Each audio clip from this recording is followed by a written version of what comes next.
Welcome back मित्रों, स्वागत है आपका हमारे YouTube चैनल पर। आज हम पढ़ेंगे आगे साइंस के अंदर यूरेनस व यानी कि अरुण ग्रह। तो यूरेनस का क्या क्या विशेषताएं हैं। पहली बात यह है कि ये जो सौरमंडल का सबसे बाह्यतम ग्रह है, ये जो ग्रह है वो बाह्य ग्रह है। ठीक है, यूरेनस जो ग्रह है वो बाह्य ग्रह है। इसकी जो खोज है, अगर इसकी बात करें हम खोज की, तो विलियम हर्शेल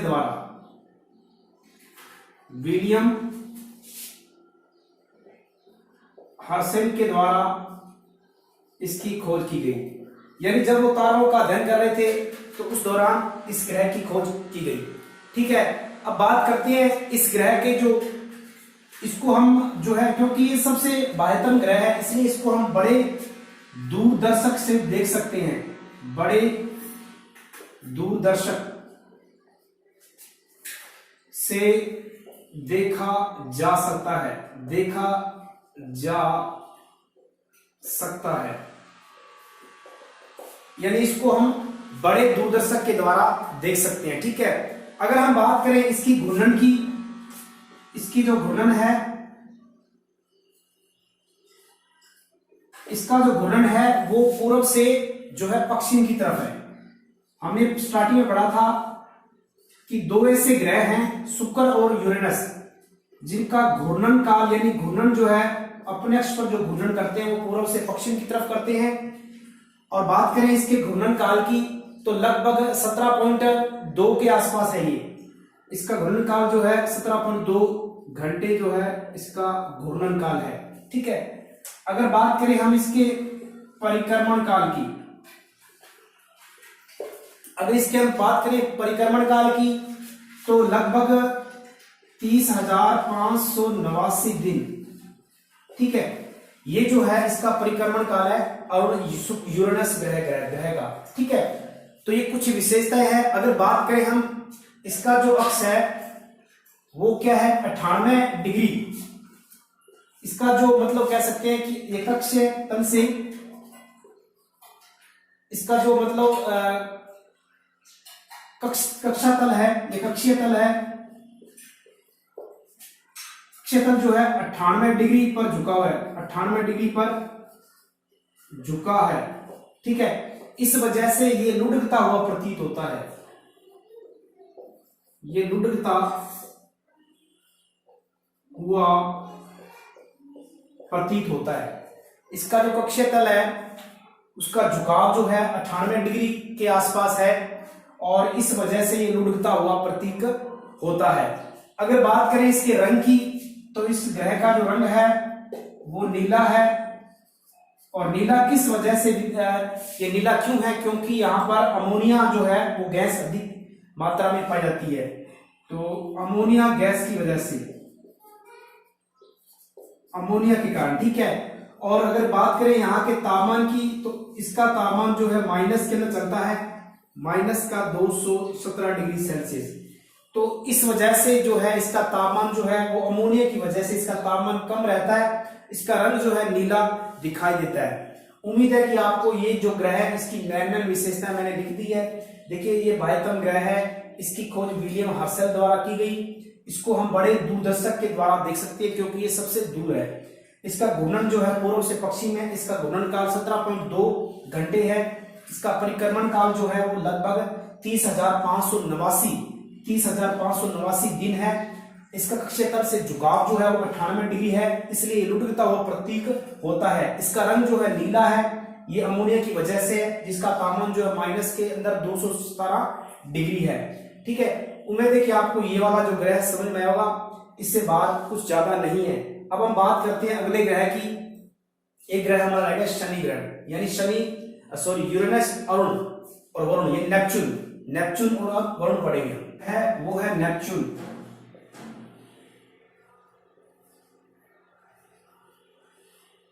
नेपच्यून या फिर इसको हम कहते हैं वरुण ग्रह। ठीक है, अब देखिए इस ग्रह की क्या क्या विशेषताएं हैं। एक बात है कि सौर मंडल का सबसे बाहरी ग्रह है। सौर मंडल का सबसे बाहरी ग्रह का सबसे बाहरी ग्रह, ठीक है। तो ये सौर परिवार का सबसे बाह्यतम ग्रह है। इसके अंदर क्या है, वायुमंडल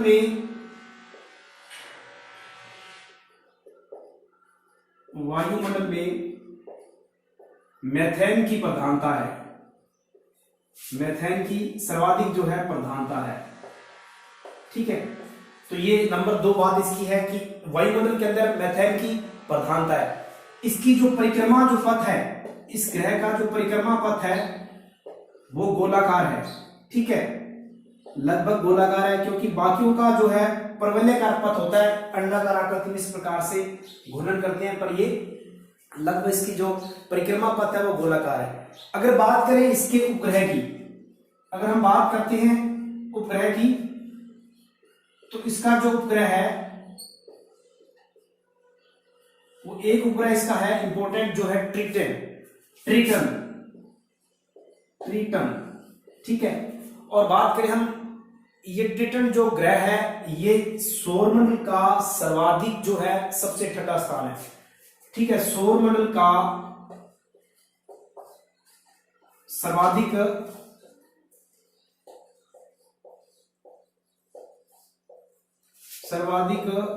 ठंडा स्थान। अगर हम बात करें ट्रिटन जो उपग्रह है वो किसका है, नेपच्यून का है। सौरमंडल का ये सर्वाधिक ठंडा स्थान है। और बात करें हम सूर्य से, इसकी जो दूरी है वो सर्वाधिक दूर है, सूर्य से सर्वाधिक दूर है।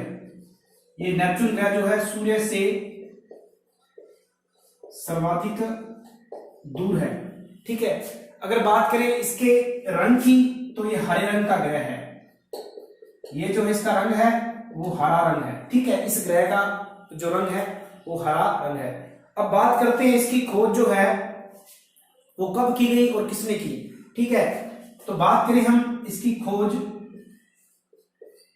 तो इसकी खोज लगभग 1846 ईस्वी के अंदर एक जो वैज्ञानिक थे योहान ग्रोटफ्रीड गॉल,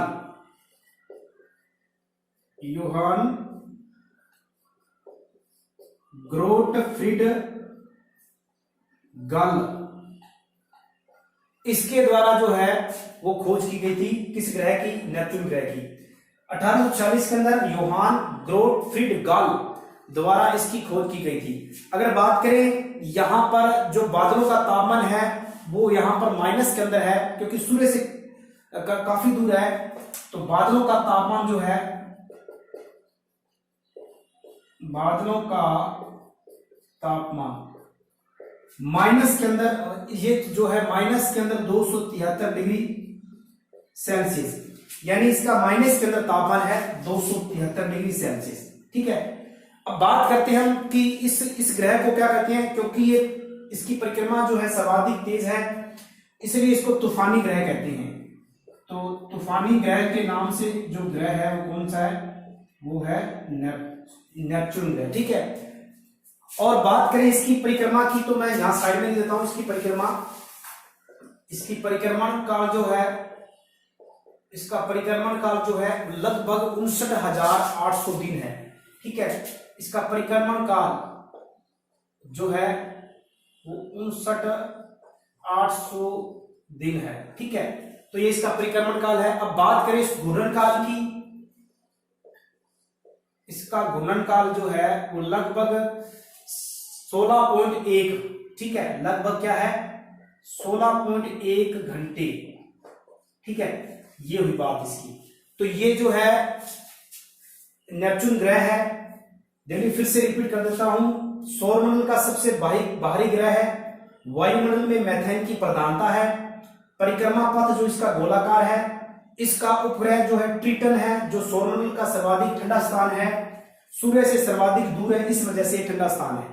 हर रंग इसका हरा है। खोज इसकी 1840 ईस्वी में योहान ग्रोटफ्रीड गॉल द्वारा की गई। बादलों का तापमान जो है माइनस का 273 डिग्री सेल्सियस है, इसे तूफानी ग्रह के भी कहते हैं। परिक्रमण काल इसका 59,800 दिन है और घूर्णन काल इसका लगभग 16.1 घंटे है। तो ये थे हमारे जो इंपॉर्टेंट जो 8 ग्रह हैं सौरमंडल के, उनका मैंने एक एक करके अच्छी तरीके से आपको समझा दिया है। इससे बाहर कुछ भी नहीं आता एग्जाम के अंदर, ठीक है। अब हम कुछ और थोड़े थोड़े टॉपिक जो है इसके सब पॉइंट्स रह गए इस टॉपिक से संबंधित, जैसे क्षुद्र ग्रह है, उल्काएं क्या होती है, धूमकेतु क्या होती है, उन पर हम थोड़ी थोड़ी चर्चा कर लेते हैं, ठीक है। कर लेते हैं हम क्षुद्र ग्रह की। क्षुद्र ग्रह देखिए क्या होता है, जो मंगल और बृहस्पति जो ग्रह है, जिस प्रकार से अगर ये सूर्य है तो यहां पर ये बुध, शुक्र, पृथ्वी, मंगल और ये बृहस्पति कक्षा है, ये इन ग्रहों की कक्षा है। तो अगर बात करें हम, यहां पर बुध ग्रह हो गया, बुध, शुक्र, पृथ्वी और ये मंगल और ये बृहस्पति। अब देखिए ये मंगल है, ये जो ग्रह है ये मंगल ग्रह है, ठीक है, और ये जो ग्रह है वो बृहस्पति है। अब देखिए इन ग्रहों के बीच में इस प्रकार से एक इस परिक्रमा यानी बीच में एक बहुत से आकाशीय पिंडों की एक क्या होती है, एक पथ होता है, एक पट्टी होती है, इसी को क्या कहा गया, क्षुद्र ग्रह की पट्टी कहा गया, ठीक है। तो इसकी सीधी परिभाषा यही है कि मंगल व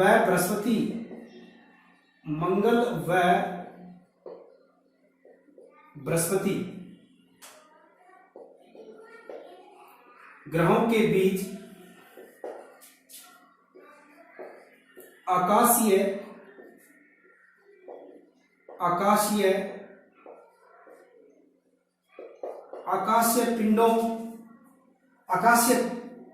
पिंड जो होते हैं, यानी आकाशीय पिंडों की जो पट्टी होती है, जो सूर्य की परिक्रमा करते हैं, यानी कि ये भी ग्रहों के साथ साथ में सूर्य की परिक्रमा करते हैं, तो ये कहलाते हैं, ये जो बीच वाली पट्टी है अंदर इनके, यानी ये बृहस्पति और मंगल ग्रहों के बीच में जो आकाशीय पिंडों की एक पट्टी है, जो या इनके बीच जो अंतराल है उसके अंदर बहुत सारे आकाशीय पिंड पाए जाते हैं, ये पिंड भी सूर्य की परिक्रमा करते हैं ग्रहों के साथ साथ, तो इन्हें क्या कहा गया, इन्हें क्षुद्र ग्रह कहा गया, ठीक है। तो ये बात हुई क्षुद्र ग्रह की। अब हम बात कर लेते हैं धूमकेतु की। धूमकेतु क्या होते हैं, देखिए धूमकेतु जिसे हम आम तौर पे पूंछ वाला तारा भी कह देते हैं, जो आम भाषा में हम कहते हैं देसी बोली में, तो धूमकेतु देखिए ये भी एक क्या होता है कि ये जो परवलय कक्षा के अंदर, यानी कि जिस प्रकार से ये सूर्य है, तो इसकी इस प्रकार से यानी कि राउंड लगाते हैं, यानी चक्कर लगाते हैं, तो ये कहलाती है इसकी परवलय कक्षा में क्या करते हैं, परिक्रमा करते हैं, चक्कर लगाते हैं। कुछ ऐसे पिंड होते हैं जो, यानी कि धूमकेतु जो होते हैं वो सूर्य के चारों तरफ परवलय कक्षा के अंदर क्या चक्कर लगाते हैं, ठीक है। अब बात करते हैं कि धूमकेतु के अंदर होता क्या है, इसका इस प्रकार से क्या होता है कि जैसे धूमकेतु ही है, तो ये धूमकेतु है, इसकी इस प्रकार से पूंछ होती है, मतलब ठीक है, हमें इस प्रकार से पूंछ दिखता है, ये सिर होगा इसका, ठीक है। तो ये तो होगी पूंछ और ये होगा इसका सिर, ठीक है। तो इसका जो कह सकते हैं कि पूंछ जो होती है, मतलब इसका जो सिर होता है वो बिल्कुल चमकीला होता है, इसकी पूंछ जो होती है वो लंबी होती है, ठीक है। और पूंछ इसमें सिर होता है, पूंछ वाले जो होते हैं, और ये धूमकेतु जो है, यानी कि जिस प्रकार से ये है, इस प्रकार से यहां पर ये तार है, ठीक है, ये तार है, तो इसकी पूंछ सूर्य से क्या होगी, दूर होगी, और इसका सिर सूर्य के नजदीक होगा, ठीक है। और इसकी जैसे पूंछ आकार में बढ़ती जाएगी, ठीक है ना, आकार में इसकी पूंछ जो है वो बढ़ती जाती है, कब, जब ये सूर्य के समीप आता है। यानी कहने का मतलब ये इसका है कि ये धूमकेतु है, इसके अंदर सिर और पूंछ जो है, पूंछ वाला एक चमकीला तारा होता है, और जो सूर्य के चारों तरफ परवलय कक्षा में चक्कर लगाता है, जैसे जैसे ये सूर्य के नजदीक आता है, इसकी पूंछ जो है बढ़ती जाती है, ठीक है। और अभी एक इंपॉर्टेंट जो धूमकेतु है वो है हेलिका, जो कि हेलिका जो है वो एक बार में 76 साल में दिखता है, मतलब 76 वर्षों के बाद, 76 वर्ष के बाद में दिखता है, हर 76 साल के बाद दिखता है। पिछली बार इस धूमकेतु को देखा गया था 1986 के अंदर, ठीक है। तो आप देख सकते हैं कि अब आगे कब दिखेगा, तो लगभग ये 62 के अंदर दिखेगा आगे, कह सकते हैं हम, ठीक है। तो 2062 के अंदर आगे ये दिखेगा, अगर 36 में जोड़ते हैं हम, ठीक है, तो 2062 के अंदर ये दिखेगा। पिछली बार ये 1986 के अंदर देखा गया था। इसका नाम है हेलिका धूमकेतु, ठीक है। तो धूमकेतु जैसे हम आमतौर पे अभी पिछले दिनों में सुर्खियों में रहा था ये धूमकेतु, तो सिर और पूंछ जो है इसमें होती है और ये चमकीला तारा होता है, ठीक है, और हमेशा इसकी जो पूंछ है वो सूर्य से दूर होती है, ठीक है, और इसका सिर जो होता है पूंछ के अंदर इसके सूर्य की तरफ होता है, ठीक है। ये बात हुई। अब बात करते हैं उल्काएं की। उल्काएं क्या होती है? देखिए उल्काएं जो होती है, जिसे हम उल्का पिंड भी कहते हैं, उल्काएं, उल्काएं जो है क्या होती है? देखिए अंतरिक्ष में क्या होता है कि बहुत सारे मतलब धूल कण है जो गैसीय पिंड है, इसमें धूल के कण है, अंतरिक्ष में धूल कण है, कुछ गैसीय पिंड है, ठीक है। ये सारे पिंड जो हैं, ये सभी पिंड सूर्य की क्या करते हैं, मतलब की तरफ ये अंतरिक्ष में घूमते रहते हैं, विचरण करते रहते हैं। अब क्या होता है कि ये सारे जो पिंड हैं, ये पृथ्वी के गुरुत्वाकर्षण के कारण जो है, ये पृथ्वी की तरफ क्या होते हैं, आकर्षित होते हैं, क्योंकि ये धूल के कण है, आकाशीय पिंड है, इनमें कुछ भार होता है, वजन होता है, तो इनमें गुरुत्वाकर्षण लगता है, उस वजह से ये पृथ्वी जो है इन पिंडों को अपनी तरफ खींचती है। अब क्या होता है, जब ये खींचती है तो ये इनमें क्या होता है, वायुमंडल के अंदर क्या घर्षण पैदा होता है, ये घर्षण करते हुए नीचे की तरफ आते हैं। उस कंडीशन में क्या होती है, चिंगारी निकलती है। कुछ पिंड जो होते हैं वो जलकर राख हो जाते हैं, ठीक है, पृथ्वी में आएंगे। तो कुछ जो पिंड है, यानी कि ये पिंड हो गई, और कुछ पिंड जो है वो क्या होंगे, वो जलकर वायुमंडल में यानी कि जल जाएंगे, ठीक है, जलकर क्या हो जाएंगे, वो राख हो जाएंगे, ठीक है। तो वो कहलाएंगे जो जलकर वायुमंडल में खत्म हो जाए, उन्हें कहते हैं हम उल्काएं या उल्का, ठीक है, उल्काएं कहती हैं। क्योंकि हम रात को क्या होते, कई बार टूटते हुए तारे देखते हैं, तो उल्काएं होती है जो कि अक्सर इस प्रकार से धूल के कण पिंड गिरते रहते हैं पृथ्वी की तरफ आकर्षित होकर, और वजह क्या है, गुरुत्वाकर्षण बल, और रास्ते में खत्म हो जाते हैं राख बनकर। अब बात आती है कि कुछ पिंड ऐसे होते हैं जो कि घर्षण से मतलब नीचे गिरते हैं, चमकते हुए नीचे आते हैं रगड़ से, वायु की रगड़ से, उनमें क्या होता है, चिंगारी पैदा होती है, वो जलते हैं। और वो कुछ क्या पिंड मतलब क्या है, पूर्णतः नहीं जलते, और वो कुछ पिंड चट्टानों के रूप में पृथ्वी में गिर जाते हैं, जिसे हम उल्का पिंड कहते हैं। एक होती है उल्का, एक होता है उल्का पिंड। तो उल्का पिंड का मतलब है जो पिंड जो है वो नीचे गिर गया है, पृथ्वी तक पहुंच गया है, वो उल्का पिंड कहलाएगा, ठीक है। और या फिर इसके हम उल्काशम भी कहते हैं इसे, इसका दूसरा नाम है उल्काशम, ठीक है, ये इसे भी हम कहते हैं। तो ये बात हुई उल्का पिंड की, ठीक है। अब बात करते हैं, एक वर्ड है उल्का वृष्टि। क्या है उल्का वृष्टि? उल्का वृष्टि ये कुछ शब्दावली है, उल्का वृष्टि।